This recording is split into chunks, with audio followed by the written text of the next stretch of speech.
याज्ञवल्क नामक एक ऋषि थे जिनका उल्लेख अन्य प्रवचनों में भी मैं कर चुका हूँ।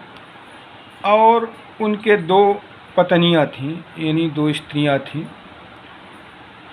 तो जब उन्होंने संन्यास लेने की सोची तो उन्होंने अपनी दोनों पत्नी, जिनमें एक का नाम मैत्रेयी और एक का नाम कात्यायनी था, को बुलाया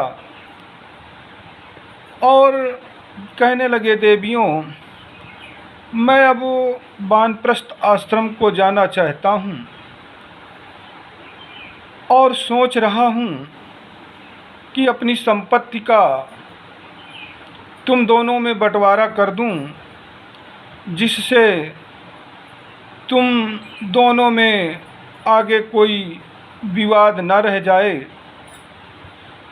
फिर उन्होंने सबसे पहले अपनी पत्नी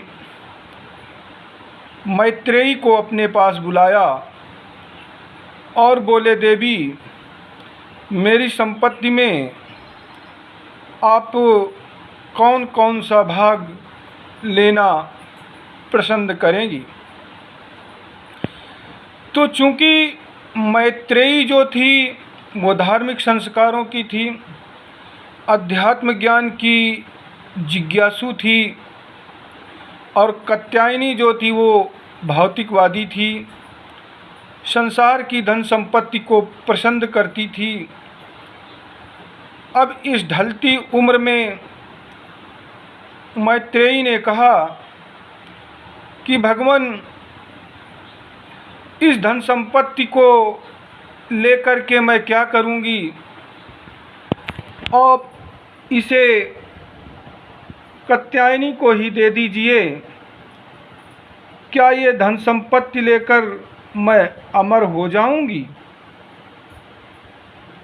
याज्ञवल्क्य ऋषि जी कहने लगे, नहीं मैत्रेयी, धन संपत्ति से अमरत्व की प्राप्ति तो नहीं की जा सकती है, लेकिन हाँ, धन संपत्ति से जैसा भौतिक प्राणियों का जीवन सुखमय होता है, वैसा तुम्हारा जीवन सुखमय जरूर हो जाएगा। जब याज्ञवल्क्य ऋषि ने ऐसा कहा कि धन से अमरत्व की प्राप्ति तो नहीं की जा सकती है, तो मैत्रेयी बोल पड़ी कि भगवान, एनाहम नामृतम तेन कुर्यात्।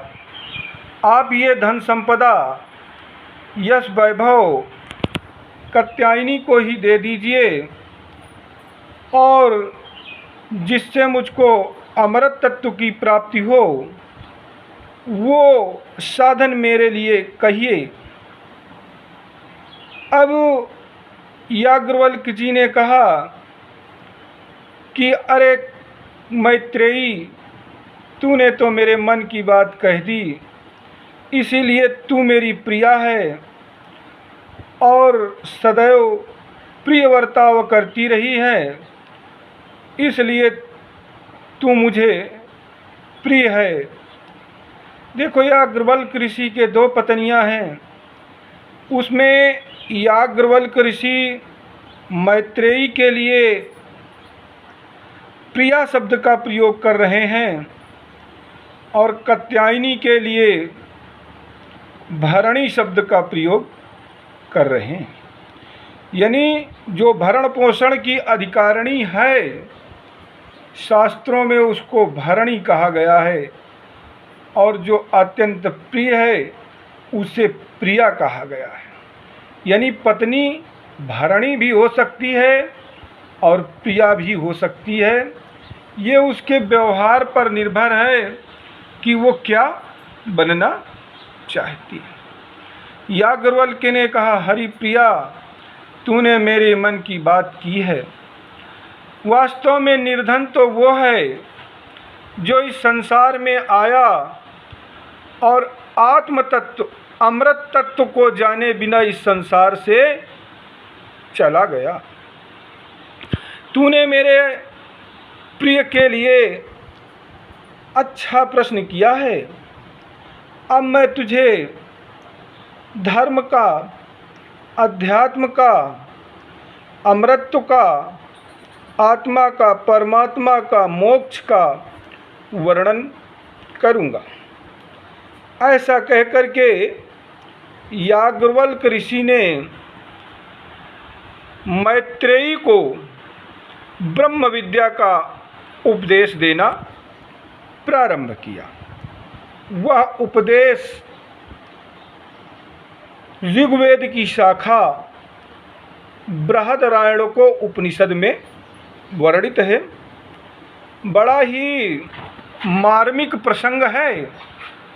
याज्ञवल्क्य और मैत्रेयी जी का संवाद ऋग्वेद की शाखा बृहदारण्यक उपनिषद में वर्णित है। ब्रह्म विद्या का, आत्म तत्व का वर्णन प्रारंभ करते हुए याज्ञवल्क्य ने मैत्रेयी से कहा, अरे मैत्रेयी,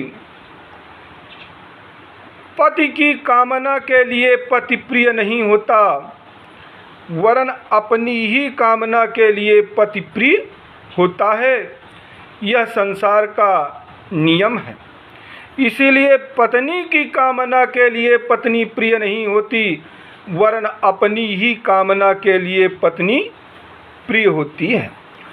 पुत्र की कामना के लिए पुत्र प्रिय नहीं होता, वरन अपनी ही कामना के लिए पुत्र प्रिय होता है।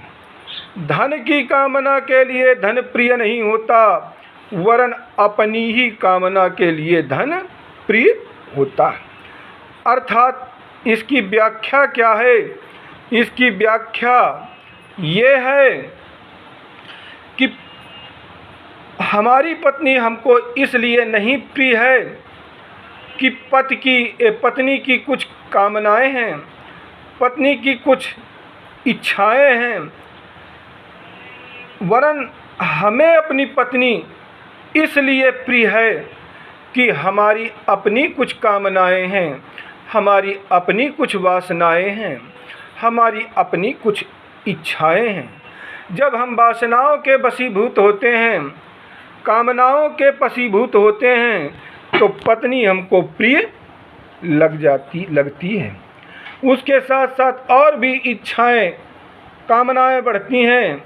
ये हमारी पत्नी है, किसी समाज में जाएगी, अच्छे जेवरात पहनेगी, अच्छे गहने पहनेगी, लोग कहेंगे फलाने की पत्नी बहुत अच्छे गहने पहने हैं, बहुत अच्छे कपड़े पहने हैं।